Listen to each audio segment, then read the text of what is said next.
ubwirinzi bw'Imana yacu burahebuje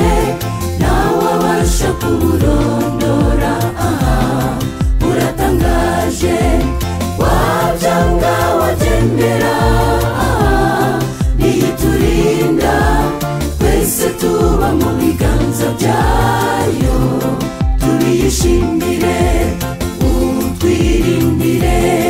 Mana yacu y'urukundo utwirindire kuko ari wowe ushobora byose utwirindire kuko umwanzi atatworoheye utubashishe kukwizera ndetse no kukwiringira utwirindire Mana yacu y'urukundo utwirindire kuko ari wowe ushobora byose utwirindire kuko umwanzi atatworoheye utubashishe kukwizera ndetse no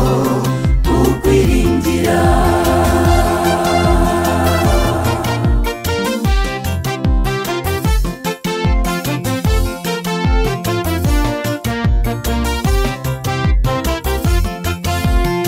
iyo ubwayo binyuze mu rukundo rwayo ruhebuje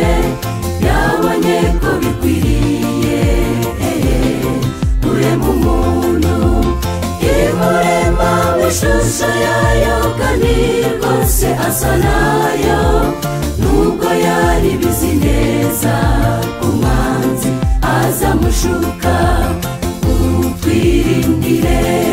Mana yacu y'urukundo utwirindire kuko ari wowe ushobora byose utwirindire kuko umwanzi atatworoheye utubashishe kukwizera ndetse no kukwiringira utwirindire Mana yacu y'urukundo utwirindire kuko ari wowe ushobora byose utwirindire kuko umwanzi atatworoheye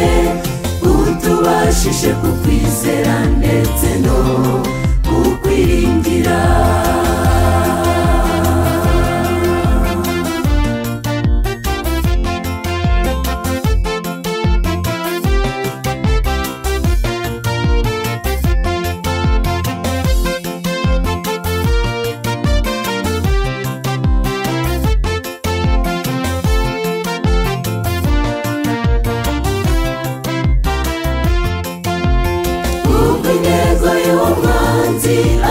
arukudutandukanya n'Imana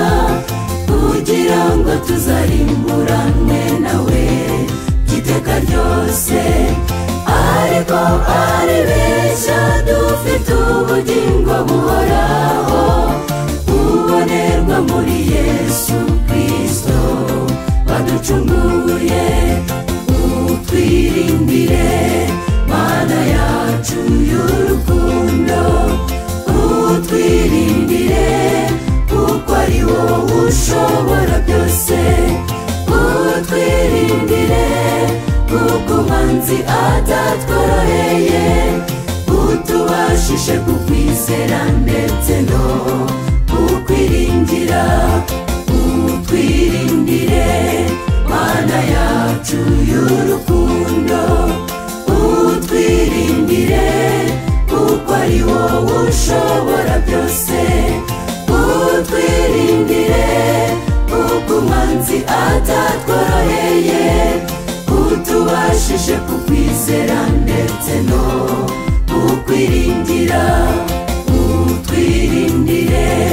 Mana yacu y'urukundo utwirindire kuko ari wowe ushobora byose utwirindire kuko umwanzi atatworoheye utubashishe